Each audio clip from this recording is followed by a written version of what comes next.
Wish a buck was still silver. It was back when the country was strong. Well, a few months ago, head of the Eagle Forum in Georgia, former state senator Nancy Schaefer, called one of my producers a few times, and he mentioned, he said, Nancy Schaefer wants to talk to you. And I get piles of these, and then didn't get her on. And now she's dead. But I'm just looking for the truth of what happened. It sounds suspicious to be shot in your back, and then the husband shoots himself in the chest. Most people commit suicide by shooting themselves in the head. But regardless of that, and we'll talk some about that with William Fain, who some of Nancy Schaefer's friends told us about. He's making a documentary about this. He had talked to Ms. Schaefer 48 hours before she died. He had talked to her husband. And very soon, in the next few weeks, he's going to be releasing this video. And I know CPS hunts children. I know they get bounties for, say, a blonde-haired, blue-eyed child, that they have operatives in daycares, in public schools, everywhere to take your children. I know they lie on reports. I know the federal government gives them bounties for the number of kids they're supposed to get. I know a lot of them have gone to prison for this. But Schaefer, up in Georgia, had been on last year and said she was really tracking down and had the evidence of them having bounties to grab completely, innocent families' children away from them. And under the family court set up over 100 years ago in England, the last 90 years in the U.S., it's a eugenics court, a racial hygiene court. They would take your kids and sterilize them if you were poor. No judge, no jury, they just did it. Well, not a real judge on a real jury. They had just a judge. And so I want to stick to what we can prove here, the investigation, the last things that she was working on, and so I can find out what all this incredible information was she wanted to discuss on the air. And so joining us is William Fain from Georgia. William, specifically, though, because you said you wanted to clear some things up, Rob Dew talked to you Monday, and you said, yeah, I do have some suspicions. But then since then, it's 3 days later, you now are saying some of those are allayed. So you've got the floor on that issue first about her death, dual suicide, whatever it is, murder, because, well, go over that for folks, and then let's get into what you and her were working on. Okay, first of all, I'm from Tennessee, and you can just call me Wilkie. Okay, but you're working on this in Georgia. I'm sorry, go ahead. In Georgia. Basically, when I first got reported to me, I got the report within minutes before the investigator even had gotten there because of my contacts. And the first report did make me feel very suspicious. I had a lot of the same feelings that I see posted on the internet, that it was an assassination. Because the first report I got was Nancy's been shot and she's dead, Wilkie. And I said, well, you're going to find Bear, which is Bruce, close by, or something's wrong. And at that point, no one had told me that Bruce had been shot. So yes, I was very suspicious. And then we were up, of course, all night long. Then they call and say Bruce is also dead. And the information I was given kind of started making me feel that it was not an assassination. And throughout the weekend, the information poured in. And then by Monday morning, when Rob called me, I said, yes, I was suspicious at the beginning. Now I'm not. And then after having a face-to-face meeting with several people and seeing what the information is, I have 100% no doubt that it was murder-suicide. And it was not a suicide pact.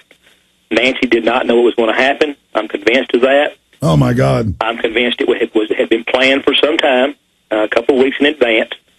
And I believe anybody with any neutrality in this that would look at it would come to the same conclusion. So I want to Okay, well, how did you get into battling the CPS? How did you meet Nancy Schaefer?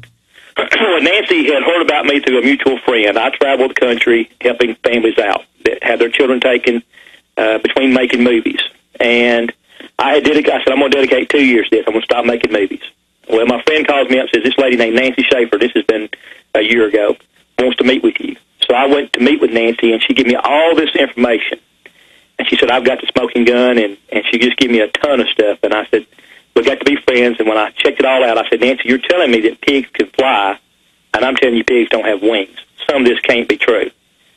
About 70% of it proved to be absolutely 100% true.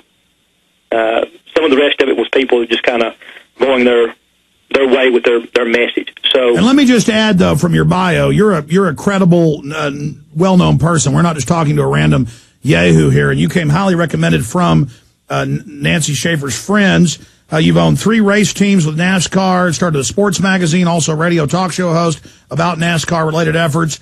And so you're a successful guy who's really set aside a lot of his time to fight the abuses of CPS. Go ahead. Well, you hit on the subject at first there, when you said family court. My first movie was A Father's Rights. It's in 17 countries.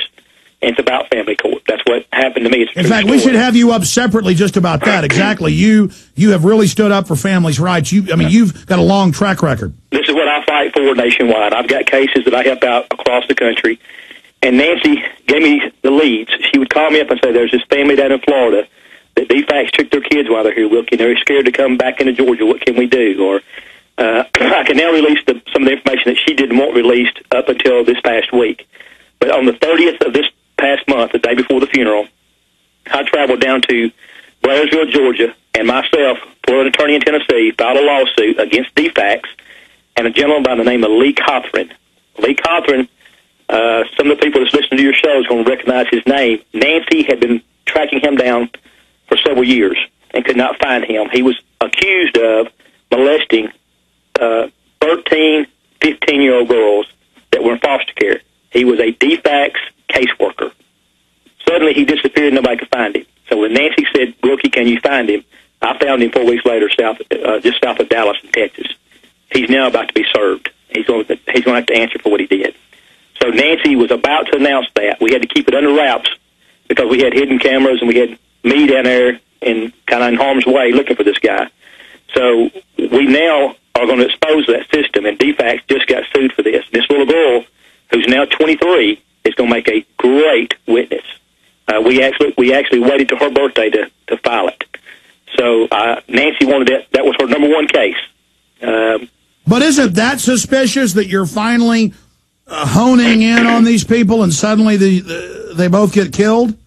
Well, it's not. I can tell you from experience that the cases that the attorneys would call me in and Nancy would call me in, and the turmoil and the horror that we see every day, it's just, you go to bed at night, you see demons. We hardly ever get any good news. And Nancy had really been weighing on her. And last Saturday, before all this happened, the Saturday prior to her death, we were filming in Atlanta. And I set aside a day. I said, bring all your families in. And some of the families found out I was going to be there, and they flew in from Texas and Montana to spend 30 minutes with me. And Nancy sat right there beside me, and we listened to every one of them, filmed them. And I took a break, and I walked outside, and Bruce pulled me off the side like he always does, and we was drinking a bottle of water, and he said, you know how important this is to her that you've done this? I said, yeah, I do. He said these words, and I didn't catch on at that point. He said, no matter what, Wilkie, you get this out there. Don't you let anybody or anything stop you. I said, I'm not going to, Bear. And he said, that's what Nancy wants. So I went back inside, not even thinking anything. Bear often encouraged us to finish. We wrapped up that day at about 7 o'clock that night. I talked with Nancy, and then and actually had dinner with them. And then, but everybody that knew him said he was a great guy. Are you saying he is? Oh, well, you're saying, well, why would he? But I mean, to be clear, you're saying Nancy, from talking to investigators, didn't know he was going to shoot her in the back? I mean, that doesn't sound. She had no clue, and it's not just from talking to investigators. But if he's a nice guy, why does he kill his wife? Well, you fast forward to Wednesday prior to this, we had a big court hearing, and it went bad for the family. And so I called everybody together in a room, and this person that's investigating it was there, sitting right beside Nancy, and we made a plan on how to help this little girl out. Nancy asked me to walk her to the car, so I did, and Bruce come down, and we talked for a moment, and he said, do you need us anymore? Do you need any more film or pictures? I said, I've got everything I need there. He said, get this out there. I said, okay. Now, what's not being told in the papers, and I'm going to be very careful how I say this, Alex, because you got to be the family. We got to respect the family.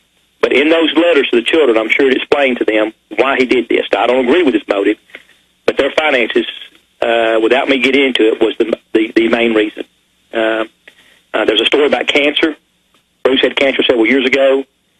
His health had been a little bit failing, but Nancy had never said again that it was cancer again, just that his health was failing. But in my opinion, and this is my opinion, from what I've seen, is they lost money in bank stocks or whatever they had their money invested in. And I don't think she knew to the degree of how bad it was. I think some of it was being kept from her. That's my opinion from what I've seen. and he just kind of took matters in his own hand because of the stuff that she goes through on a daily basis. He made a decision that he should have discussed with her, and I can promise you that Nancy Schaefer. So you're saying he was watching her so tore up, watching these pedophiles having their way with the kids and the government not being able to be stopped, that she was so depressed and they were broke that he just said, I'm going to get her out of this right now? Well, I'm not going to use the word depressed or broke. I am going to say that this job is hard on you, and it's a 24-hour day. There's nights you don't sleep. And me and Nancy, when you talk about it, this was her life.